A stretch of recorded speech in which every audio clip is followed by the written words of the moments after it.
There once was a place enchanting your darkest desires. There once was a road that crossed all your tranquility. A fight for true love, a fall for timeless lust, secrets of the labyrinth, destroyed bonds at the glance in a mirror. Hearts closed, thorns in prison, a spirit hardened. Rise up, warrior, confess your truth. Join us inside Black Garden.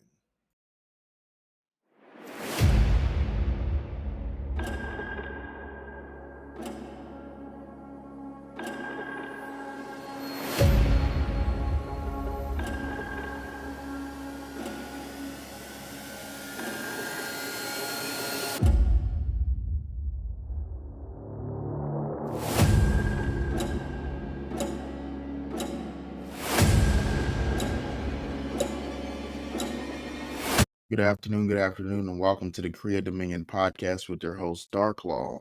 And welcome to episode 19 of the Black Garden series. Y'all, we are winding down for the first season of Black Garden, releasing September 20th, 2024. And so we actually have a very special guest for you all this afternoon, or it could be evening, depending on where you are. And we have Mrs. Ruth Ann out of the UK. So hello, Ruth, from across the world. Hello. Thank you so much for having me. It's really lovely to meet you.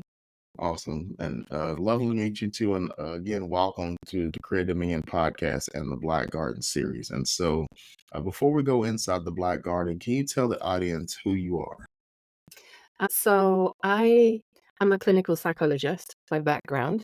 And in my career, I've worked with lots of people who struggle with issues in their relationships, and particularly people who've experienced really hurtful, very sometimes abusive relationships, sometimes relationships where it turns out there's been lots of deception and betrayal, infidelities. And I work with people at all stages of that. And sometimes I work with the people who are doing those really terrible things to their partner.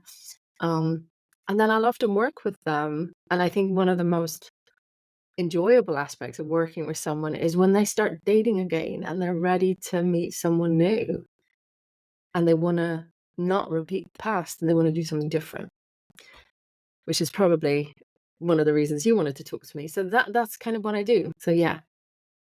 Awesome. Again, as I start with every episode, everything that is said may not resonate with you. Again, she's coming from professional and applicable experiences throughout her life. And so if you're listening, you're like, well, I have no idea what a psychologist does, or I have no idea, maybe you never dated before, maybe you're not interested in dating, or, maybe you're divorced or married or searching for that special someone. So this is for all parties involved, right? And so I encourage everyone listening to take one thing that resonates with you as we speak through this episode and be able to apply it to your life daily to, again, become the best version of yourself. And as always, as we say, is to create the dominion of your own mind. And so I've been saying this every episode. As we go journey inside the Black Garden, make sure you have your Band-Aids, your peroxide and your ice packs in case you get any cuts or bruises from the thorns as we go through this episode and conversation. And so again, I want to welcome everyone inside Black Garden. And so to get started, inspired you the most to become a psychologist in that realm? Oh God, that's an old.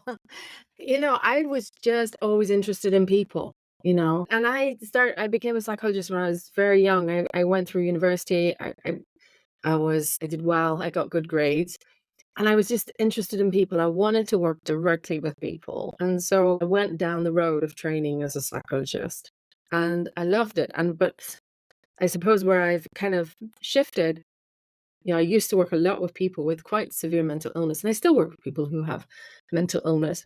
But increasingly, I've worked more and more with people who are not mentally unwell, but they're really struggling with some aspect of their relationship. And to me, that's just such a interesting place to be. It's also universal. There's not a human being alive who hasn't struggled at some point with relationships, including me. We as psychologists think we don't struggle with these issues ourselves. We're deluding ourselves. But and that's where I went, kind of probably partly through my own challenges and my own relationships, plus the experience I had with so many people with how the relationships were impacting their lives for better or worse. So it was like people who had really severe mental illness who were hugely supported by their relationships, and others for whom their relationships made everything 10 times worse. So that's kind of why I chose to specialize in the relationships field.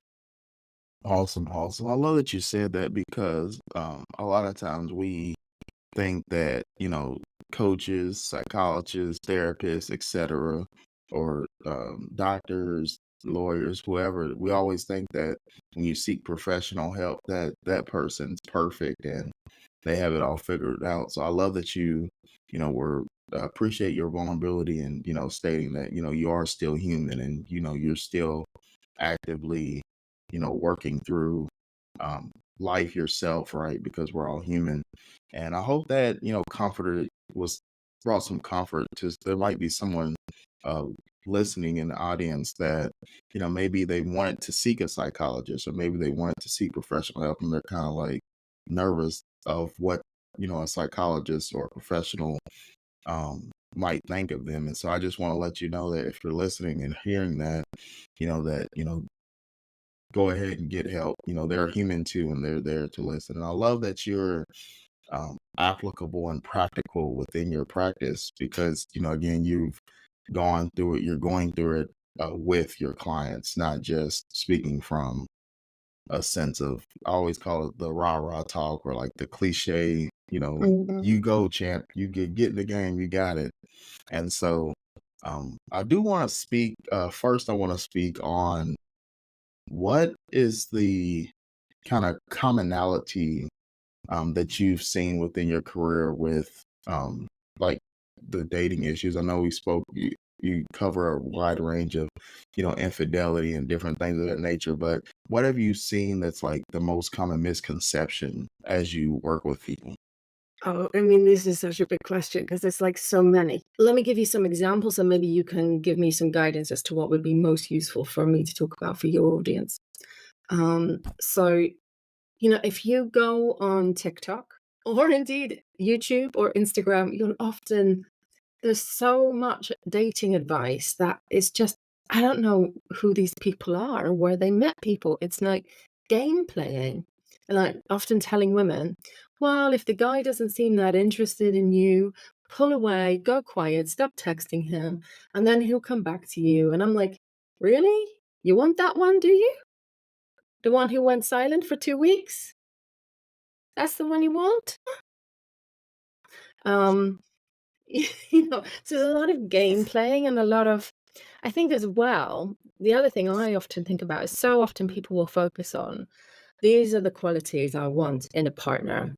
Um, I want someone who's tall. I want someone who is, and sometimes they're kind of superficial, like height or their looks or something like that. But other times it's, they're good things. Like I want someone who's, kind. I want someone who's caring. I want someone who's gentle. I want someone who's got a sense of humor and can make me laugh.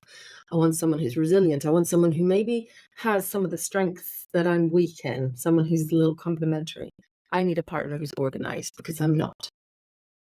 He's got to be a good problem solver because I'm the panicker, right? So those kind of things.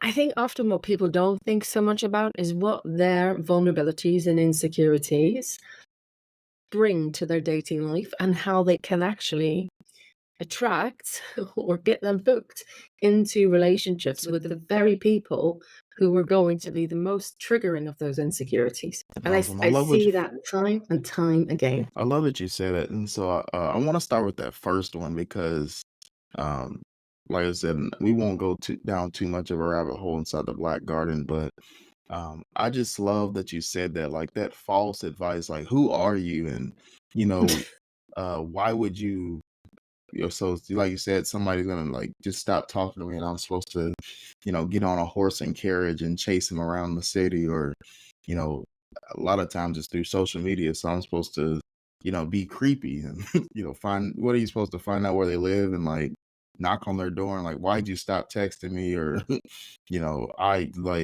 I demand you acknowledge me now, right? And it's kind of creating like a toxic dating profile within society because we're listening to people that have no idea what they're saying. They're just quoting things and saying what they think sounds good instead of applicable, practical, techniques and skill sets that they utilize within their own life.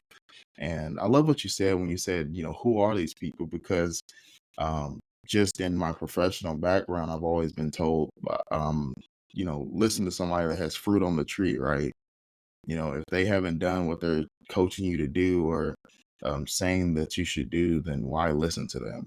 And so uh, that's a great misconception. I'm glad you said that because I do want to talk about, you know, how do you help clients, kind of get out of that cliche, like living in limbo kind of mindset? How do you get them to, you know, think more authentically and like Mhm. more, essentially not settling?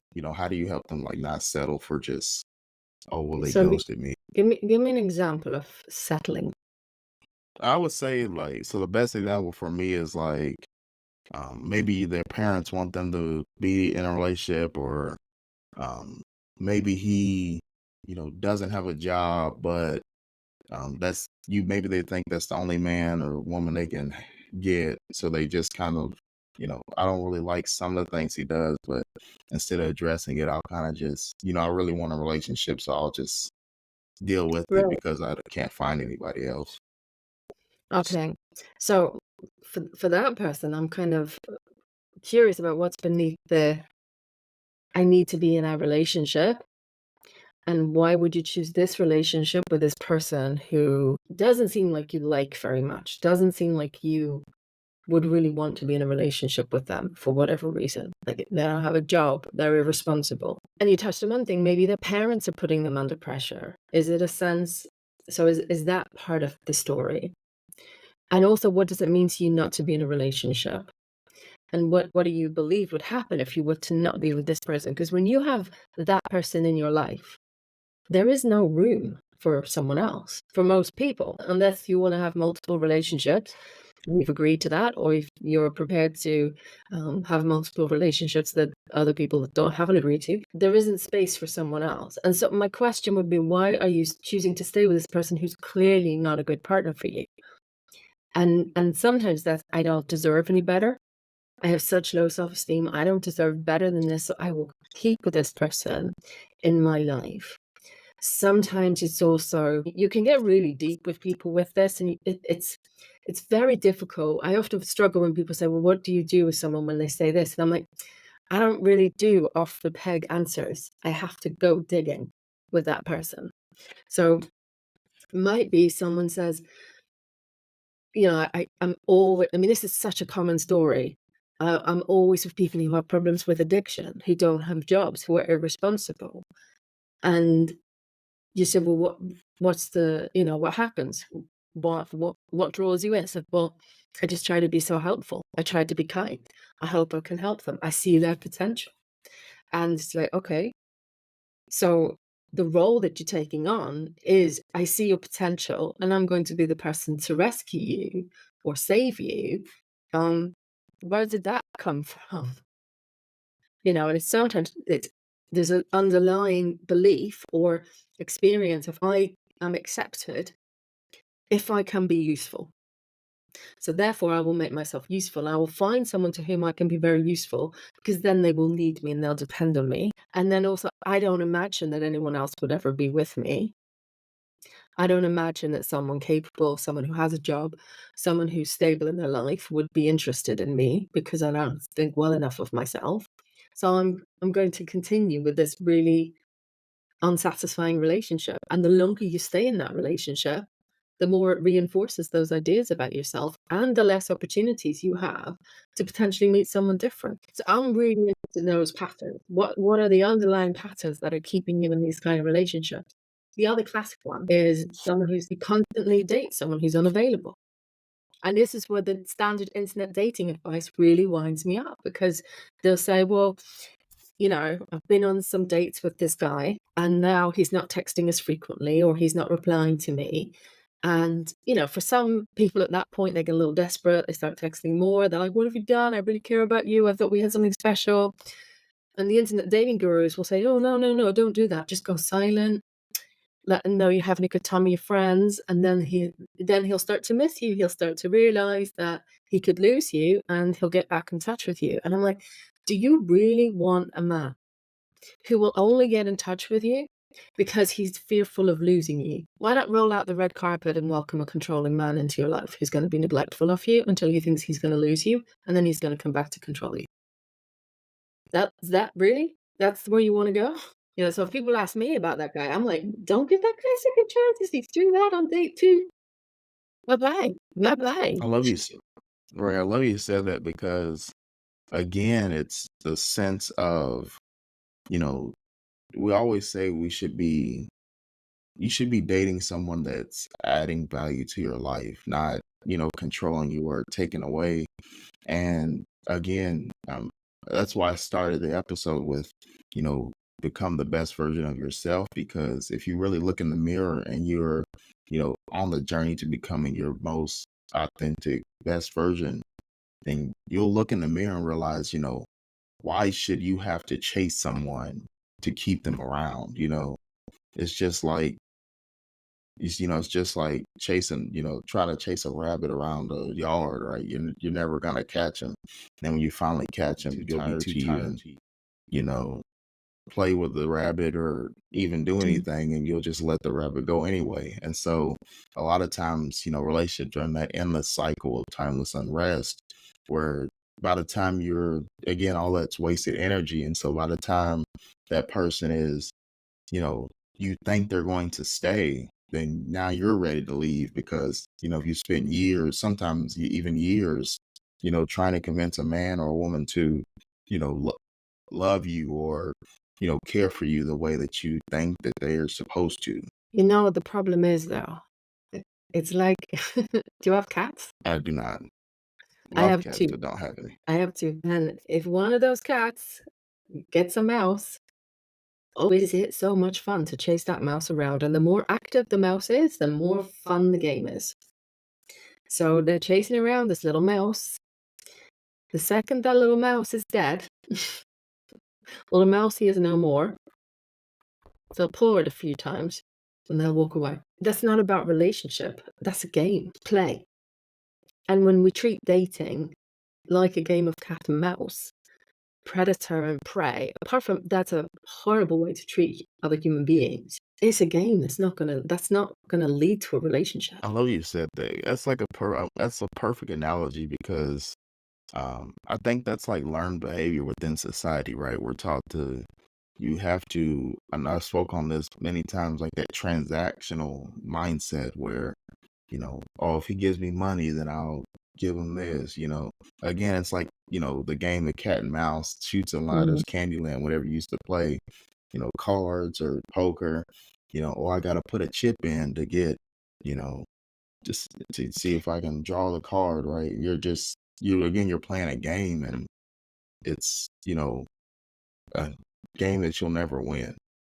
And Well, I the think problem that's is the the big game thing. is fun, but it's a game of, it's not 2 equals playing together and having fun together. It's not my 2 cats playing with each other. It's predator prey, and it's either someone gets away or someone dies. It's not a sustainable, lasting connection, but it can be fun while it lasts. And that's kind of the problem. It's like, I don't know if you're familiar with her work, Esther Perel, but she'll often say you have to decide, do you want a love story, which may be a wonderful love story, but it's going to be short? Or do you want a life story? Do you want someone with whom you write a life story together with? And I think we put way too much emphasis on find the one, catch the person, and nowhere near enough on how do you build a lasting connection, a lasting relationship? How do you create life together? And I think that's even harder now in our current culture than ever before, because in the past, people used to marry really, really young. And I'm not suggesting we go back to that, because I'm glad I didn't get married at 19 or younger. Um, but at that stage, people's expectation was we get together, we figure out who we are, we figure out what we're going to do, and we build a life together. Now, most of us sort our lives out. We study, we go to work, we progress in our careers, and we don't think about settling down until we're well into our 20s, 30s, or even 40s. And at that point, you're looking for the cherry on top of the dessert. I've done it all. Now I just want my little cherry to go, ta-da. So I think there is a need to shift towards how do we build together? How do we create something new together? And I can tell you, when I was dating, I dated some men. I did internet dating, and I went on dates with men, and it felt like I was being interviewed for the wife position. But it was very much like, I have this life. I built it. And these were nice guys. These were really lovely, decent men. But they had their careers. They often had a nice house that they were living in. They were quite successful, and they were looking for someone to install in the wife position. But they really almost didn't seem able to think, who is this woman in front of me? What's her story? What's her history? What does she want? What does she want to build? And that was really jarring for me as a woman who also had her own career, had built her own life. And I'm like, well, you want to install me as the wife? No, but it was kind of interesting, because when I did meet someone who got very serious, who I've now been with for nearly 9, 10 years almost, it was very, very different. We were both very established, but right from the off, I remember very early on, he was like, "What, what's your plans for the future? What are your hopes?" And it was like, this feels different. This is someone who's wanting to build something new, create something new. And I I think love that energy is really nice. definitely, definitely, and I love what you said there with the interview style date because I think you can let me know your opinion on this, but I think it also stems from society and that sense of, especially from the male side of things, like that sense of being in control or that alpha male type mentality of, all right, I just need, like you said, the cherry on top is like, all right, I got the career, I got the house, got the car, got the job. What am I missing? It's kind of like that when you're going to the store and you think you're about to forget something. It's like, oh, I'm trying to, what are we cooking for dinner? We're making chicken.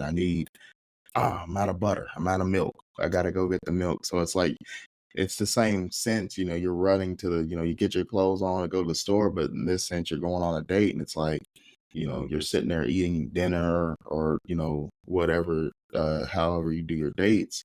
And you're just like, ooh, what do I need? Well, oh, I need a wife. Boom. Like, hello, my name's John. How are you? Would you be my wife? Because Do I you have need a wife. references to previous partners? Right.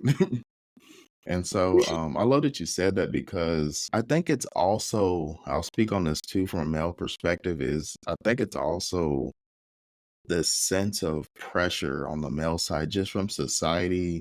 Mhm. I don't, whoever is Christian on here or not, it's just, in the Bible, it's like the man leaves the household under God and, you have to provide, protect, show security. And I think it's that sense of pressure for, you know, what am I missing? What am I missing? I need a wife. I need a wife.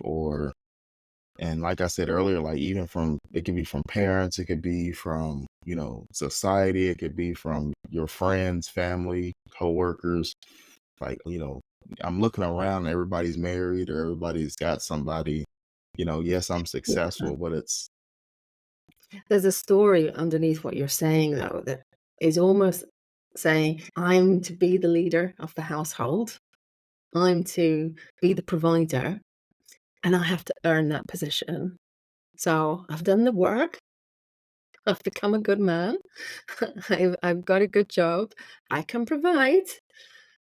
Now, do I get my reward? And that is kind of that. And it's not, this is not about, any particular culture. I think this is pervasive throughout Western society in many ways. I don't think it's just a Christian thing, although there is a particular dynamic within religious groups sometimes where the pressure, I think, is a little heightened. I think there's that. And I also think there's a sense of, if I don't have someone, then I'm not worthy. That whether or not you're in a relationship is a commentary on your worthiness and that you've got to earn it. Or that if you have done all the things and you're a good man, then you deserve it. And I think the other issue that I think has become very, very challenging is the era of internet dating. And I have nothing against internet dating. I met my partner internet dating, but it gives you the illusion that you're on Amazon shopping for a new coat. You're like, oh, what are my options? And if I don't like one, I'll get no, I'll get another. And we have a sense that we have unlimited options. And that kind of means for some people, they can get very quick at dismissing people. And I think we all feel that when you go on a date. We've all been on dates that feel like job interviews. We've all been on dates where it's quite clear that either we or the person we're dating has been on way too many dates recently and they're just stale. There's no excitement. I remember when I was dating, I was living in London, so it was a big city. I could be on a date every night of the week if I wanted to. And it's kind of endless supply of potential dates. But then you don't get excited anymore. And I think we've made dating very, very stale and we actually don't get to know people. We kind of do this interview thing. The other thing we don't get is kind of community involvement. I think one of the best things about things like churches and communities, and this is a double-edged sword, right? Because I don't want to be misquoted as saying your church minister or pastor should be the person who picks your future husband or wife. But the community involvement where you get to see how someone else is in a community, where you get to see how they rub with you, how they interact with other people. And maybe you also get introduced to people by people who know you and know them. And I also think that can create a bit more respect, actually, and a bit more sense of this other person's humanity because you know something about them. They're in your kind of community, they're in your network. They're not just a picture on the dating site. I don't know if that makes sense. No, it does definitely. And I love that you said that because oftentimes, you know, like oftentimes we don't even know what a date is. I actually, as you were speaking, that came to my mind. Like, what is a good man or woman? What is a good partner? What is a date? Um, who makes these definitions? And I definitely agree that, like you said, it's stale because again, when we go on dates, we often don't even know what we're trying to accomplish outside of like physical attraction or, is this my potential wife? And then a lot of things mentally, we either do one or two things, in my opinion. We either um, go through the motions of like the interview stage type, and it's like, all right, this is the one. And that leads to what we were speaking through this episode of, don't ghost me, double text, triple text, like, do you like me? I really had a great time. I love you. Please be my wife or husband, right? Or it's the opposite of, like you were saying, the word leads to the ghost. And all right, next, next. It reminds me of that old MTV show Next, where they all got in the bus and it's like 2 seconds into eating some pie and it's like, you said something I don't like, get out. And then it's like, next. And And this is, I mean, that's another thing that I think is a real issue is that you said something I don't like, so therefore you're a bad person and you're going to get accused of something. And I mean, I think that is just a real issue in relationships, and it's a real threat to long-term relationships because if you're with someone long enough, you are going to find something that you and they don't agree on. And so I would say if you discover an area of disagreement or someone you're on a date with says something that you don't like, that is such an opportunity. Because the thing to do is to be like, just get really curious. Why do you say that? What do you mean by that? Be prepared to have your perception of what they've said challenged. And also express your disagreement because you're going to see if this person can handle conflict. You're going to see if this person is able to listen to what you have to say, even if they don't agree with it, and if they can treat you respectfully, and if they're even open to maybe influence and acknowledging that you have a point. And if you can acknowledge that they may have a point, that things are not black and white, that is gold when that happens in a dating context. And you said something right there. And what it reminded me of is a lot of people just don't have like going right into your psychology background, a lot of people just don't have that mental capability of, you know, car, of handling conflict. It's like that flight of fear, right? It's like Right. everything's got to be perfect. You got to agree with everything I say. If you know, and it could be, it's not the big things, right? Like cursing or, something, like it could be as simple as, I think you look better in the red dress, or, you know, that shirt's too small, or, I don't really like, that genre of music. And you're like, but this is my favorite band. Like, what do you mean you don't like this? Or, Right.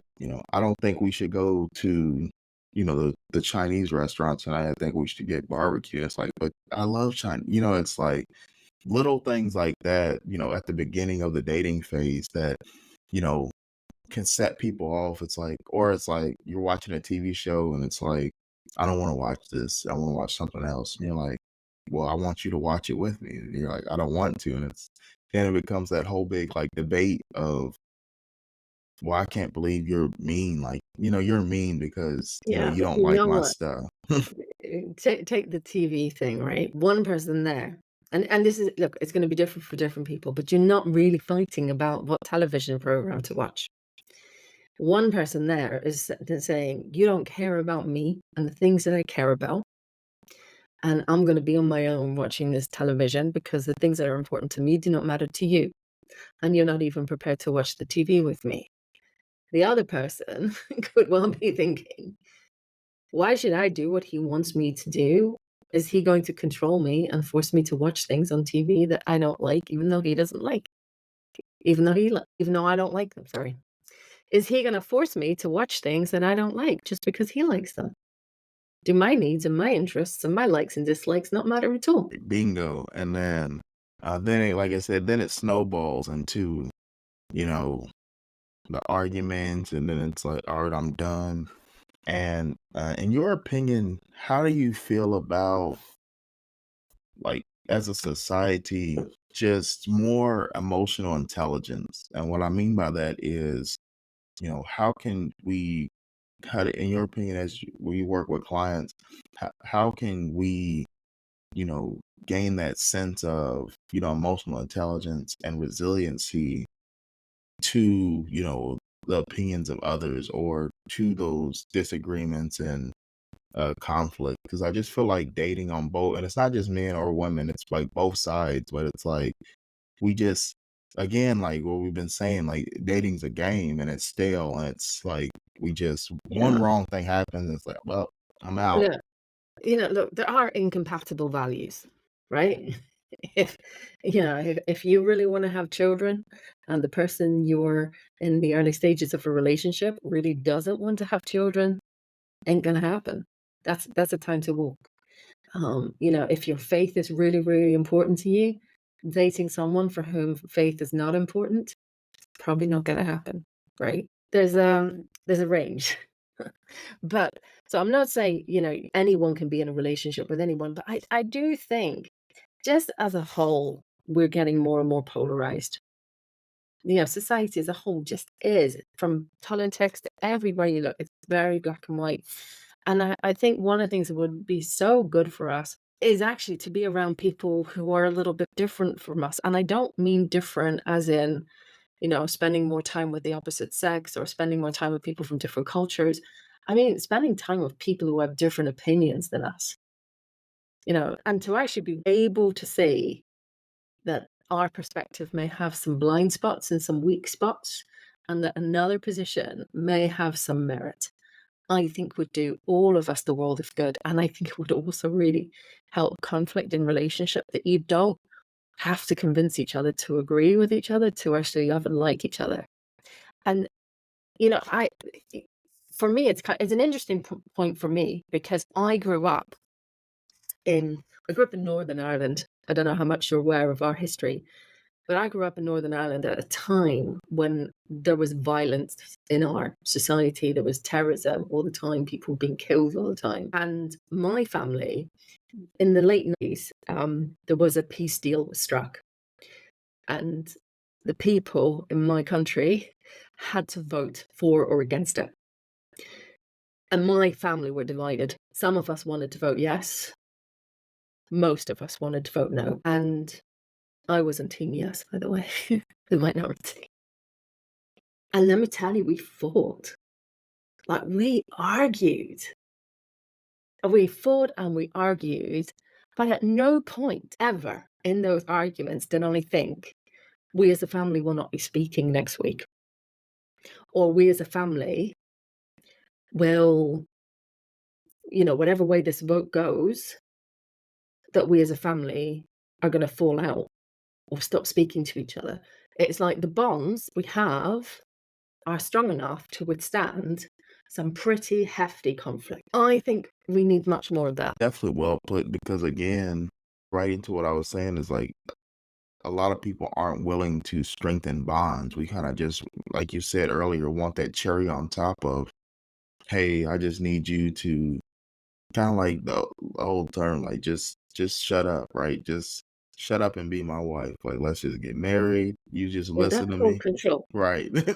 And so, and then vice versa, just not having that willingness to, a lot of us like when I ask like what is a date, what's a good person or good partner, what is a good relationship, right? A lot of people, and the crazy thing is we know, the some of the characteristics of a well balanced, healthy, happy relationship, but a lot of us aren't willing to put in the work. And what I mean by that is a great quote that I heard in a sermon a while back, is that you can't accept a role and reject the responsibility. And I just think in dating in general as a society, we want the wife. You think about, you spend your whole life, like you see the TV, you read the books, like, white picket fence, family, 2 kids, got the house, got the car, husband goes, whatever, however you want to do your marriage. Everybody's different. But you spend your whole life on the journey and the search for, that significant other and that happy partner. And then you get a potential, maybe you're listening to this and you're in a happy relationship right now, or maybe you just met someone yesterday and you had your first date and you're like, I really like this guy or girl, and this person's, awesome so far. But you're spending all that energy and time, but you know are you willing to actually put in the responsibility and accept the responsibility for what you've been asking for, praying for, actively pursuing?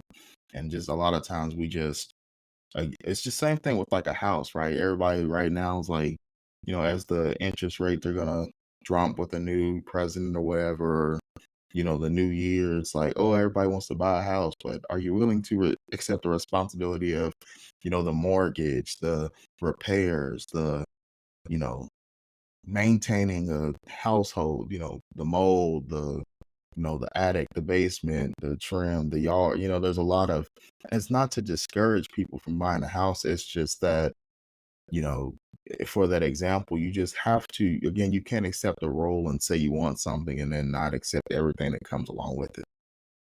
Yeah, and I think you touched on it. It's almost like you can have the two polar opposites here. You can have the person who is so idealized about relationships that they're like, I don't want to, I'm looking for the prince. I'm looking for the one who will save me.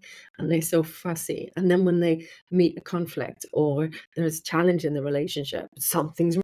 This is not the fairy tale. This one is not good enough. I'm not going to settle. I'm like, you're gonna have to settle sometime. The question, what do you want to settle for? You know, pick the partner whose issues you and who you can work with, who you can build something good with, right? But then you also have the other side where someone's like this, sees relationships or is just so much effort and becomes like, why am I going to bother? So they Right. withdraw. Or the person who, I know I said that wrong actually. So you have that person who's just so idealized about relationships, the least bit of friction, the least bit of frustration, like if it's not a constant state of enthusiasm, they think there's something wrong and they do a runner. But on the flip side, you also get someone who's like, it's a double-edged sword because I know that I have worked with people who are like, well, all relationships are hard work. You can't expect your partner to be perfect. And it's like, yeah, but you know what? Your partner is persistently neglectful of you, is deceptive, is sometimes abusive. That's not where you settle. All right. I love So I think you have to almost ask yourself very honestly, and maybe ask people who are very close to you, who really care about you. Am I more likely to be too picky and too fussy and write a good relationship off because it's not perfect? Or am I someone who's more likely to settle for something that is not good for me or anyone? I love the what you said. And so to sum up everything we both just said is choose your hard, right? You know, Yeah. winning is hard, losing is hard, choose your hard. And that's actually something I had to come to terms with myself on my own um pursuit of dating and significant othership. Just, again, you're going to have to, you can't always be perfect, right? And so I want to talk to someone in the audience because I know they're listening, listen to this episode and listening right now. And like, that's it. I keep trying to find the perfect mate or the perfect, person. And, I gotta, some people have OCD, some people have different things, or, the one wrong, I thought I had somebody and then they did this one little thing, their shirt was on backwards and it's like, you're not it. I can't marry you, right?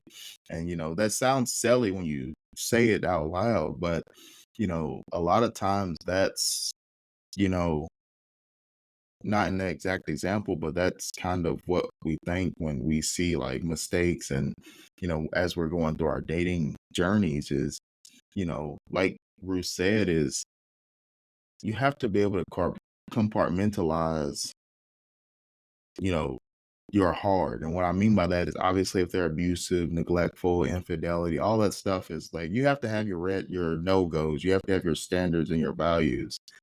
And you have to have your what will I absolutely not tolerate, but you also have to show grace on certain things. So it's like, hey, if they spilled ketchup on their shirt, that's not, constitutes a divorce, right?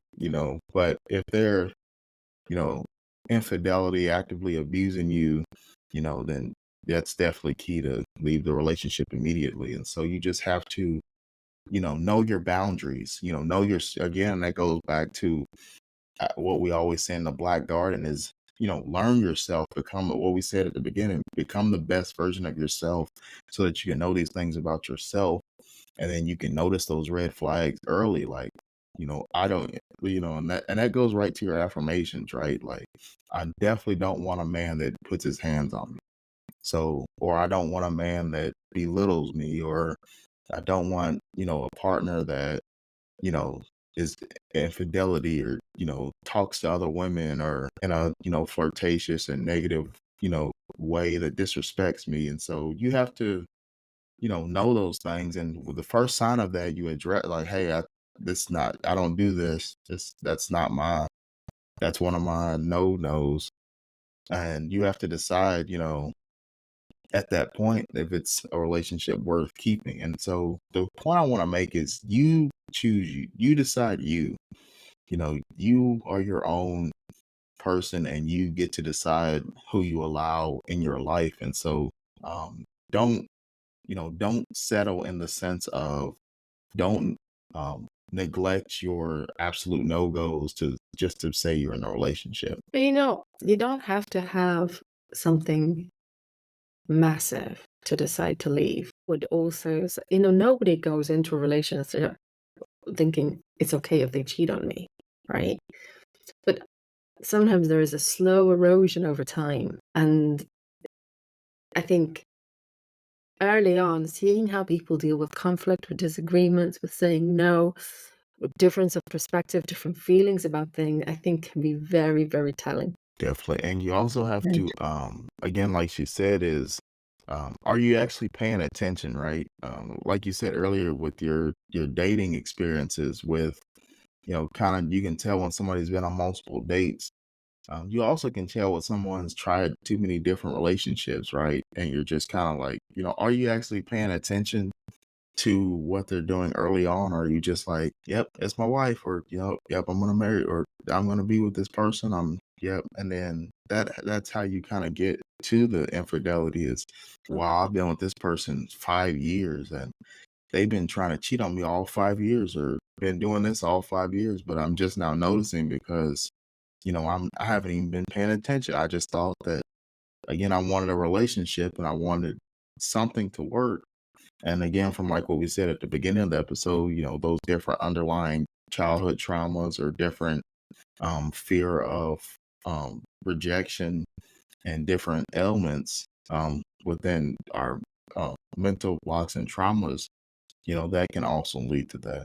And so, again, it has been a wonderful journey inside the Black Garden here. And so, Ruth, do you have any, what is some last minute motivation and some tips that you would give the audience just on dating and finding that one person, and also tell them where they could find you as well? it's very hard to just give one tip. And it's also very hard to give like one tip that's going to apply to everyone, right? Because I think there are some people who need to get pickier, and there are some people who need to get less picky.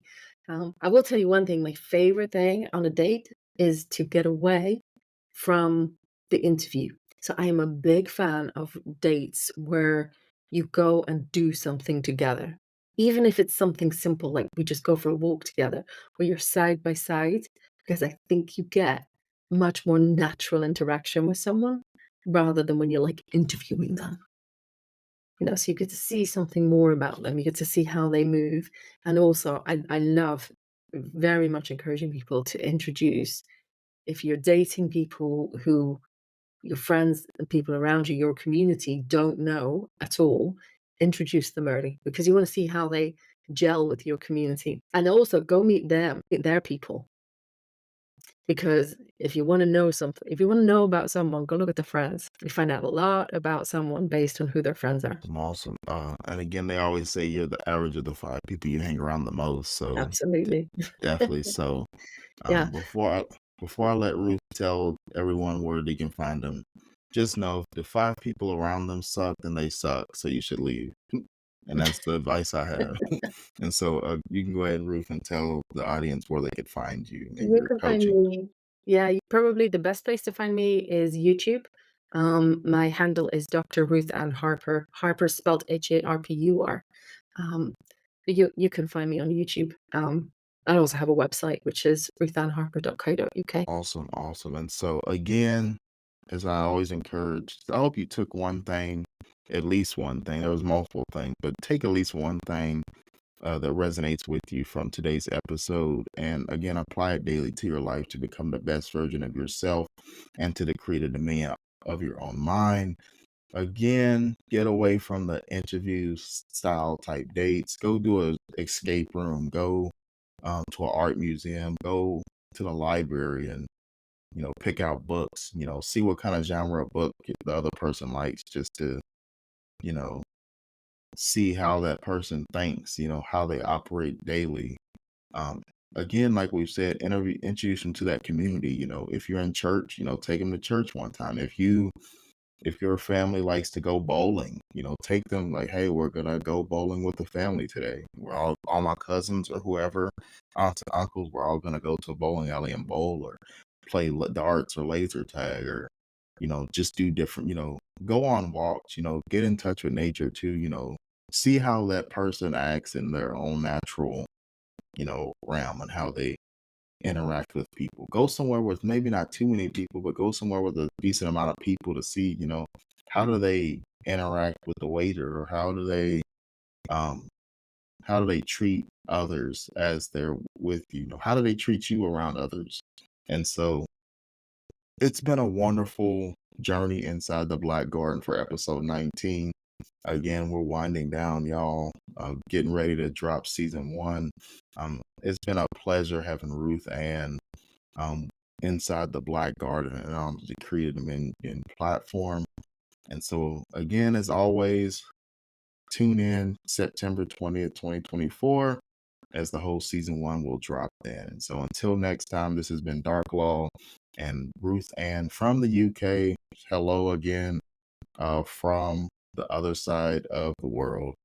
Hope you guys have a wonderful, blessed afternoon, and see you next time inside Black Garden. Thank you.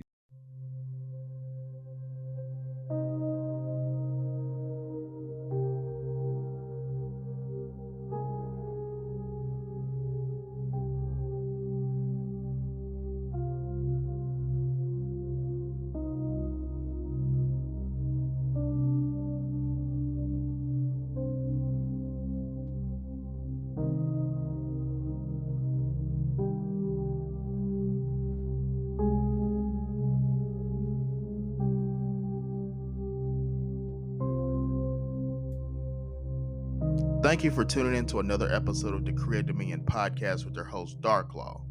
Be sure to follow and like on Spotify, iHeartRadio, Amazon, and go ahead and follow our Facebook and Instagram pages as well. We hope that you took something and resonated with it, that you can apply it to your daily life to become the best version of yourself and decree the dominion of your mind.